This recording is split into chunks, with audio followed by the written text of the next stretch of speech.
Free fire ইতিহাসে Bermuda শহরে ঘটেছিল এক রহস্যময় ঘটনা।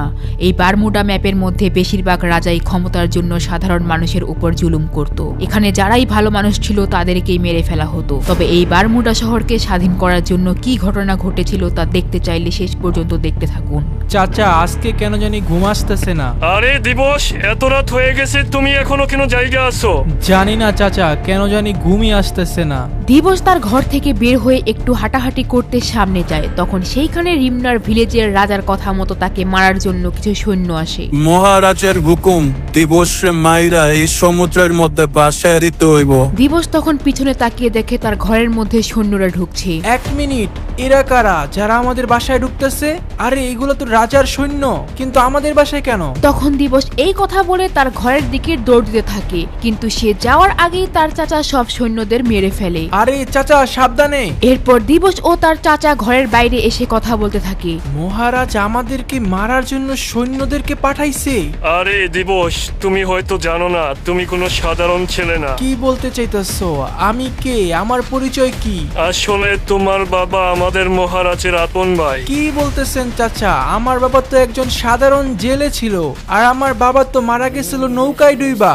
ছোট থেকে তো সবাই আমাকে এই কথাই বলতেছিল, আমার বাবা নাকি নৌকায় ডুবে মারা গেছিল। না দিবস, তোমার থেকে সত্য লুকানো হয়েছে। মহারাজ যদি জানতে পারতো তুমি ওনার ভাইয়ের ছেলে, তাহলে তোমাকে তখনই মেরে ফেলতো। আমাকেও মেরে ফেলতো? কি বলতেছেন চাচা? আর মহারাজ আমার বাবাকে মারছে? তোমার বাবা আমাদের মহারাজের বড় ভাই ছিল, আর উনি এই রিমনাম ভিলেজের রাজা হতে যাচ্ছিল। কিন্তু তোমার বাবার ভাই আমাদের মহারাজ সিজন 4 তোমার বাবাকে মেরে ফেলে, আর সে হয়ে যায় আমাদের রিমনাম ভিলেজের কিং। কিন্তু উনি আমাকে কেন মারে নাই? আমাকে কেন জীবিত রাখছে? দিবস, আমি মহারাজের সৈন্য ছিলাম। উনি তোমাকে মারার জন্য আমাকে হুকুম দিয়েছিল, কিন্তু আমি তোমাকে না মেরে মহারাজকে মিথ্যা কথা বলি। এর জন্য উনি এখনো জানে না তুমি যে জীবিত আছো। এত বড় সত্য কথা আমার থেকে কেন লুকিয়ে রাখছেন? তোমার ভালোর জন্যই আমি বলি নাই। এখন তুমি একটা কাজ করো, মহারাজ না জানার আগে তুমি এইখান থেকে রাজ্য ছেড়ে দূরে কোথাও চলে যাও। না চাচা, আমি আমার বাবার মৃত্যুর প্রতিশোধ অবশ্যই নিব। আচ্ছা ঠিক আছে দিবস, আমিও তোমার সাথে আছি। এরপর দেখা যায় পিকের রাজা সিজন 1 তার সৈন্যদের সাথে কথা বলছে। মহারাজ, এতক্ষণ ধরে কি ভাবতেছেন? ভাবতেছি হিপ হপের কিছু একটা করতে হবে, কারণ আমাদের রাজ্যের জন্য হিপ হপ অনেকটা আশঙ্কাজনক। যে কোনো সময় আমাদের সাথে খারাপ কিছু করতে পারে। মহারাজ, হিপ হপের এত সাহস হয় নাই যে আমাদের রাজ্যের ক্ষতি করতে পারবে। হিপ হপের সৈন্যরা আমাদের থেকেও বেশি, আমাদের থেকেও শক্তিশালী। আমি ভয়ে আছি আমাদের রাজ্যের উপর না আবার আক্রমণ করে দেয়। মহারাজ, আমাদের তৈরি হতে হবে যুদ্ধের জন্য। ও, তুমি কি মনে করছো আমি হিপ হপকে ভয় পেয়ে বসে থাকবো? আমি ওর সাথে অবশ্যই যুদ্ধ করব। মহারাজ, যুদ্ধ করলে আমাদের অনেক সৈন্য মারা যাবে, কিন্তু মহারাজ আরেকটা ভাবে হিপ হপকে মারা যাবে। আমাদের 2 জন সৈন্যকে ক্লক টাওয়ারে হিপ হপের সৈন্যদের মতো দেখতে সাজিয়ে পাঠাবো। এরপর আমাদের সৈন্য হিপ হপকে সুযোগ বুঝে মেরে ফেলবে। ও আচ্ছা, ঠিক আছে, তাহলে তুমি আমাদের 2 জন সৈন্যকে প্রস্তুত করো।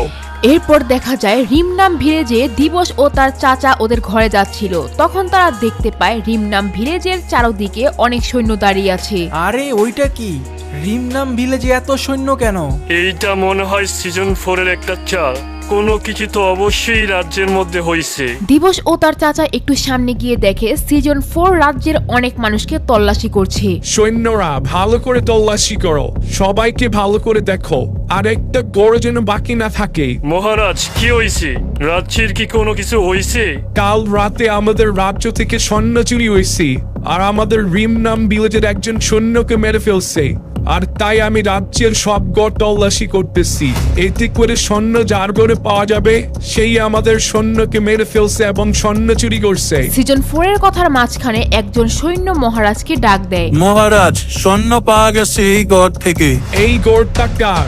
ও, এই গড়টা তো দিবসদের গড়। তাহলে তোমরাই আমাদের সৈন্য চুরি করছো? না, আপনাদের কোথাও ভুল হইতেছে। আমরা কেন স্বর্ণ চুরি করব?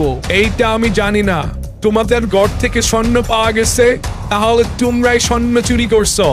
সৈন্যরা ওদেরকে বন্দি করো। এরপর দেখা যায় ক্লক টাওয়ারের মন্ত্রী যখন হিপ হপ রাজার রুমের সামনে দিয়ে যাচ্ছিল তখন দেখতে পায় তার রুমের সামনে কোনো সৈন্য নেই। সৈন্যরা, মহারাজ হিপহপের রুমে একটাও সৈন্য কেন নেই? তোমরা কিভাবে কাজ করতেছো? ভালো করে পাহারা দিতে পারো না? যাও, এক্ষুনি যাও, দুইজন গিয়ে মহারাজের রুমের সামনে গিয়ে দাঁড়াও। মন্ত্রীর কথা শুনে দুইজন সৈন্য দৌড় দিয়ে হিপ হপ রাজার রুমের সামনে আসে। মন্ত্রী হয়তো জানে না যে দুইজনকে সে পাঠিয়েছে ওরা আসলে সিজন 1 এর সৈন্য, যারা হিপ হপ রাজাকে মারার জন্য এসেছে। দুইজন সৈন্য হিপ হপ রাজার রুমে প্রবেশ করে এবং তাদের সাথে অস্ত্র ছিল। সোলজার্স, এখন আমার কিছু লাগবে না, তোমরা এখন যেতে পারো। আমি ডাক দিলে তখন আসবে। এখন আমাকে ঘুমাইতে দাও, তোমরা বাইরে যাও। আমরা তো আপনাকে সারা জীবনের জন্য ঘুম পাড়াইতে আসছি। আমার মনে হইতেছে তোমরা আমাদের সৈন্য না, তোমরা অন্য রাজ্য থেকে আসছো। আমার সৈন্যরা আমার সাথে কখনোই এরকম করতো না। আমরা সিজন 1 সাকুরা মহারাজের সৈন্য। আমরা তোকে মারতে আসছি। হা হা হা হা। ভুল জায়গায় আইসা পড়ছো, আমাকে মারা এত সহজ না। হিপ হপ তাদেরকে কথা বলার সুযোগ না দিয়েই তাদেরকে মারা শুরু করে দেয়। মারতে মারতে দুইজনকে মেরে ফেলে।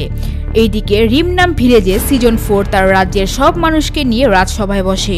প্রিয় রিমনাম ভিলেজবাসী, তোমরা দেখেছো আমাদের সৈন্যরা এই দিবসের গড় থেকে রাজ্যের মূল্যবান সম্পদগুলো পেয়েছে। তার মানে এই স্বর্ণগুলো তারাই চুরি করছে। এর জন্য আমরা দিবসকে রাজদ্রোহী হিসাবে গণ্য করেছি। আর রাজদ্রোহীদের একটাই সাজা, মৃত্যুদণ্ড। না, আমি এরকম কিছু করি নাই। আপনারা তো আমাকে ভালো করেই চিনেন, আমি এরকম কাজ জীবনও করি নাই। আমাদের মনে হয় না দিবস এই কাজ করতে পারে। আপনারা তো সবাই দেখছেন স্বর্ণগুলা দিবসের ঘর থেকে পাওয়া গেছে। এইখানে আপনারা সবাই প্রমাণ। মন্ত্রী সাহেব, এটাও তো হতে পারে যে এই স্বর্ণগুলা ইচ্ছা করে আমার ঘরে কেউ রেখে গেছে আর আমাকে ফাঁসানো হইতাছে। এইরকম কে আছে যে তোমাকে ফাঁসাইবে, যে কিনা রাজ্যের স্বর্ণ চুরি করে তোমার ঘরে রেখে দিবে? আপনি তো এটা ভালো করে জানেন, রাজ্যের স্বর্ণ চুরি করা এটা কোনো সাধারণ মানুষের কাজ না। তো তুমি কি বলতে চাইতাছো? কে চুরি করছে এই স্বর্ণ? কার এত বড় সাহস? আমি বলতে চাইতাছি এই স্বর্ণ কেউ চুরি করে নাই। মহারাজ এই স্বর্ণ আমার ঘরে রাখছে আমাকে ফাঁসানোর জন্য। চুপ থাক দিবস, আমি রিমনাম ভিলেজের মহারাজ সিজন 4। আপনি সেই মহারাজ যে কিনা রাজ্যের রাজত্ব পাওয়ার জন্য আপনার নিজের বড় ভাইকে মেরে ফেলছেন। কি উল্টাপাল্টা কথা বলতেছে এই ছেলে? মন্ত্রী, ওর জবান বন্ধ করে দাও। মহারাজ, দিবস সত্যিই বলতেছে। আপনি আমাকে হুকুম দিয়েছিলেন আপনার বড় ভাইয়ের ছেলেকে মারতে, কিন্তু আমি মারি নাই। এটাই আপনার বড় ভাইয়ের সেই ছেলে দিবস। কি বড় ভাইয়ের ছেলে এখনো বেঁচে আছে? হ্যাঁ, আমি উনার ছেলে। রিমনামবাসী এই সিজন 4 রাজা হওয়ার যোগ্য না। ও আমার বাবাকে মেরেছে, আমাকেও মারার জন্য লোক পাঠাইছিল, কিন্তু আমি বেঁচে যাই। এখন থেকে এই রাজ্যের রাজা হওয়া আমি। সত্য তো তোমাদের মুখের কথা বোঝা যাবে না। যদি তুমি সত্যি হও তাহলে তুমি আমার সাথে ফাইট করো। যদি তুমি জিততে পারো তাহলে এই রাজ্য তোমার। ঠিক আছে, তাহলে দেখি কে কত শক্তিশালী। আয় দেখি, তোর না এই রাজ্য লাগবে? আমাকে মেরে নিয়ে যা। সিজন 4 এবং দিবস মারামারি শুরু করে। দিবসকে তার চাচা ছোট থেকেই অনেক ধরনের ফাইট শিখিয়েছে, যার কারণে দিবস সিজন 4কে মারতে থাকে। এক পর্যায়ে সিজন 4 তার কাছ থেকে জীবন বাঁচানোর জন্য ভিক্ষা চায়, কিন্তু দিবস তাকে মেরে ফেলে। সো গাইস, কি হতে যাচ্ছে আমাদের এই বারমুডা শহরে তা জানতে চাইলে অবশ্যই আপনাদের নেক্সট পার্টের জন্য ওয়েট করতে হবে। হ্যাঁ গাইস, আমাদের এই ফ্রি ফায়ার বারমুডা সিরিজটা কিন্তু আরো বড় হতে যাচ্ছে, আরো বেশি ইন্টারেস্টিং হতে যাচ্ছে। এন্ড বারমুডা শহরের মধ্যে কিন্তু অনেক গ্যাঞ্জাম হবে, তা দেখতে চাইলে অবশ্যই ফলো করে রাখবেন। আর ভিডিওটা যদি বেশি ভালো লাগে তাহলে অবশ্যই একটা শেয়ার করে দেন, কমেন্টে জানান।